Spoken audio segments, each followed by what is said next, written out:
to our channel, or if you're new, I'm Becca. I'm Soph. And together we are Becca and Soph. That also has to do our Instagram. We'll put it on screen here. Go follow us and subscribe if you haven't already. Please do. So today's video is all about interviews and interview top tips. Absolutely. So we've had a few in our time. We've got some experience for you, and we're also going to do a mock interview. Very exciting. But first of all, we're going to run you through some basics. Yes. So on the day, you need to arrive on time, or to be fair, way in advance. Early. And know where you're going. Yes. So maybe if you need to a few days before, go check out the location, see how long it takes you to get there. Yeah, or on Google Maps, always do I'd say at least half an hour early, because you never know what could happen. Especially if you get in an early train or something. Things can go wrong. And even if you have to sit in a coffee shop down the road, that's fine, as long as you know you're nearby and you're ready to go. Absolutely. Just please be there on time. Yes, definitely. Okay, next thing is dress code. Sophie's playing the role of an HR lady. Interviewer, and I kind of look like a bit of a wedding singer, we were saying before. But also, just a shirt. Gorgeous. Just a shirt, a blouse, something formal. Sometimes it depends on the type of job, maybe a full suit with a tie as well if you're a guy. But this is very much a video for corporate kind of interviews, because what I was going to say is I once had an interview for Nandos, and I was too overdressed, and they were obviously looking for someone casual and chill, and I literally turned up in heels. Oh, they were probably who is Nandos. this woman? Yeah. So definitely dress for the job that you're applying for. But if you're taking this advice, it's probably for a more corporate role. Yes. Our next thing as well in the basics is just to be really friendly and smiley, be enthusiastic about everything you're saying, really know your stuff inside and out, and then you'll come across really well. And in terms of being friendly and smiley, my mum always tells me, make sure you're friendly to every single person that you meet, because when you get in the lift to the floor that you're going to have your interview, for example, you could be in the lift with a really important person, absolutely. and if you're moody or don't look at them or don't say hi, they could develop an impression of you. Also, when you go to the reception desk, you need to say hi to them and be polite and friendly, because no doubt your interviewer will go and ask the receptionist how was everyone that entered the room that day, definitely. are they all nice people, did they treat you well? So first impressions count. Yes, and even if it's not an important person, you might meet your new best work colleague. So just be happy and smiling. Absolutely, definitely. Okay, now for our mock interview. Mock interview time. So Sophie's going to be our interviewer. Let me get my notepad. Okay, so obviously walk in, firm handshake is the first thing. Firm handshake. So don't do the don't do a sloppy one. It's embarrassing. Come on. We can do this. So practice. maybe not that strong. A strong grip, and then just a shake or two. Yeah, absolutely. You don't need to go overboard. Also, obviously, dry your hands before and everything. You're probably nervous and stuff like that. But just, be calm, cool. Yes. Ready? Right, so is it interview time? It's interview time. So I would start off as an interviewer by just relaxing them into it, being how are you? Just a chit chat. Yeah, obviously, you need to say good. You're Come fine. On. You're good. Maybe something interesting there. You might not want to say, I'm good. You might say I'm really good, thanks, had a good morning, I've done this, that and the other. Ask them how they are as well. Always, get the conversation flowing a bit. Yes. I think in the UK the general thing is to say about the weather. Oh yeah. It's beautiful weather outside at the moment. Yeah. Oh, it's horrible weather today. Yeah. So then as you sit down and you start to get settled for the formal part of the interview, the grad recruiter or employer would probably start saying who they are. So are they going to be your future boss, or are they just a member of HR? How many years have they been there? Ask about them as well. Yeah, so they'll tell you a bit about who they are, just so that you're familiar with the type of audience that you have to project your answers to. Yeah, absolutely. And the type of questions that you can ask as well. And there might be multiple people. If you know your interviewer beforehand, definitely research them. But you could, just have a general chat with them. Sometimes they, if it's an assessment centre, there might be loads of interviewers that you could potentially have. So don't get too hung up about that. Yeah.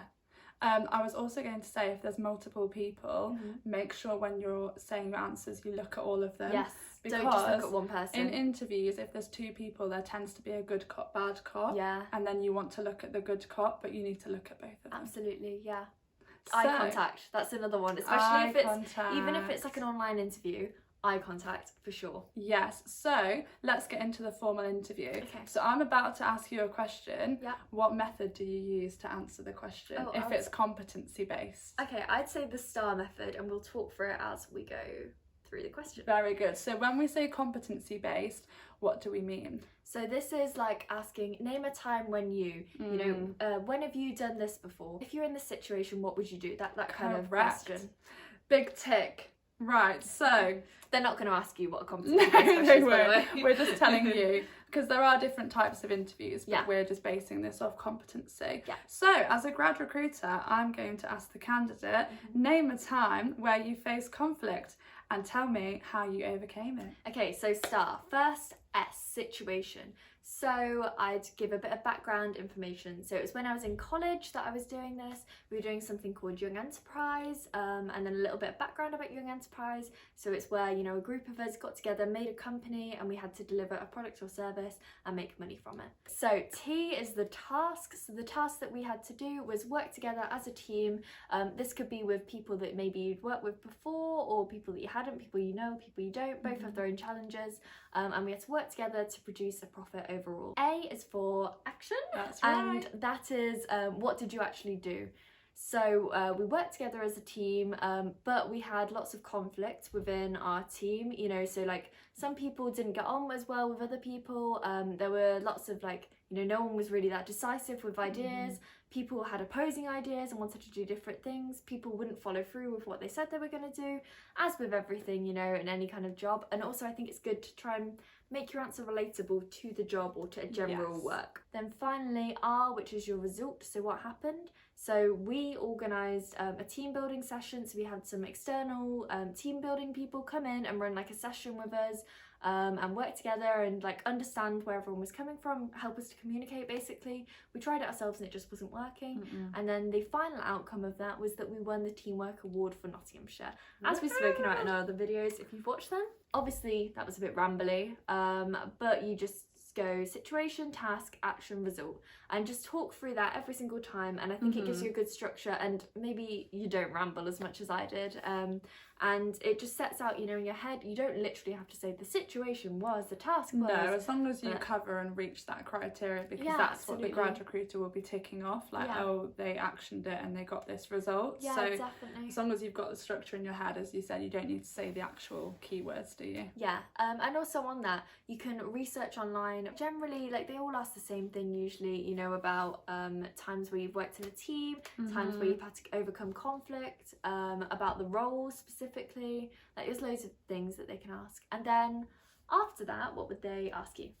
So they would maybe say, do you have any other questions for me? Yes, and always have questions prepared. So can you give some examples? So I would love to be asked, what do you do in your day-to-day role? Yeah. My main top tip here is to ask a question which you can't find out yourself. Like, it's not on the website, it's something personal to them. I think, what do you like most about the company, especially if they're in HR as well? Like, they might not be in the role that you're looking for. You could ask about diversity and inclusion initiatives, or any like green community initiatives. Yeah, definitely. Anything. If there's like an article in the news recently about like a topic, if it is someone within your sector that you found interesting, or maybe like a new review coming, so for example an audit like the Bryden review or something like that, ask them about that, get their opinions on things. Like we've said in previous videos, people like to talk about themselves, so as long as you ask a good enough question, they're happy to ramble on for a bit. And then it really takes some time out of your interview and puts less pressure on you. And I'd have a conversation as well. Don't just make them talking at you and then you ask them the question. So follow up. Exactly. Yeah. Okay, so I guess that would come to the end of our interview.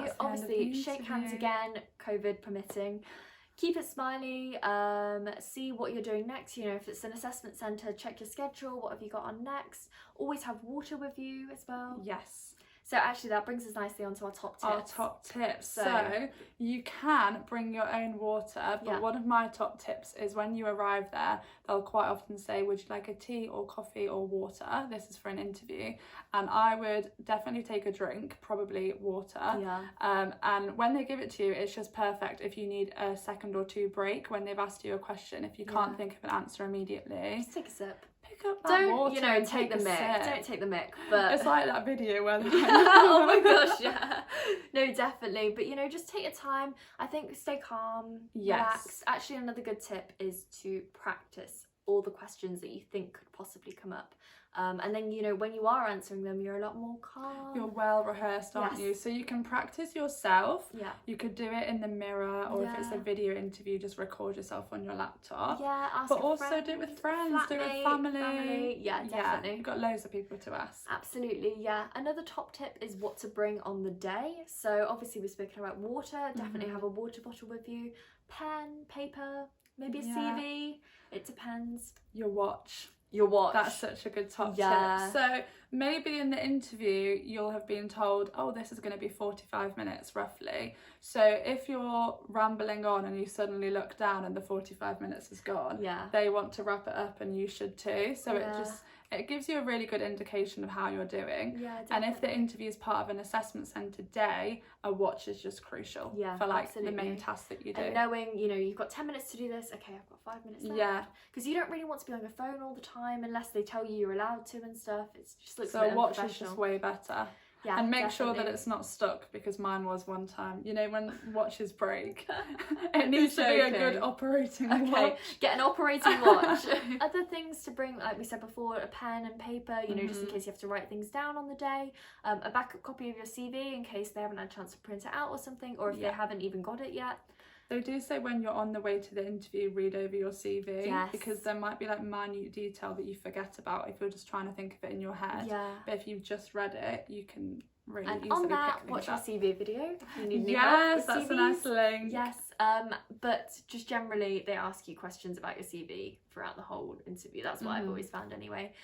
So like we said in the CV video, have a good talking point, that's something that you're really passionate about, that maybe not work related. And finally, we wanted to talk a little bit about researching. So you have got to research before your interview. I cannot stress this enough. So firstly, research about the company. This is something that I did not do with my final interview for my summer internship. Well, I obviously did research about the company before and I got the internship, but for my final job interview, that morning a news article came out and I was speaking about how I loved that the company wasn't in the news that much with scandals and stuff compared to other companies who at the time had lots of scandals going on. And that morning a scandal had broken out an hour before my interview. This is my favourite story and ever. I literally didn't it's just typical. It's such bad luck, basically. It shows that you're human. It's fine. It does. Funny. And I got the job, but just as a general research, the company, and also about the role, a very common question is, so what is an auditor? So what is a paralegal? What do you think a paralegal does? Yeah. And you're just like, so if you've Googled answers and you understand your own passion and interest, then that would really help to formulate your answers. Think through what you'd say, have examples ready. So mine are young enterprise, previous work experience, when I've done uni teamwork, group work and stuff. Have those examples ready for the different topics, so then you can kind of not perfectly say what you're going to say, but so you're not thinking for 5 minutes. Not stuck, what am I going to say? But if you are thinking for a little while, 20 seconds, 10 seconds, it's okay to have a think. I've said that before in interviews. I've said, can I just have a moment to think? And you just literally reflect and then you go in. But don't panic. Do not panic in that time. Good luck for your interview if you have got one and you're watching this. Good luck. I'm sure you'll do amazing, especially if you follow these tips. But check out our other videos. We've got lots of other career related stuff on it, and we could also do a video on our interview experiences for our jobs, if that's something that you'd be interested in. But yeah, thank you so much for watching. Thank you. We hope you've enjoyed. Bye.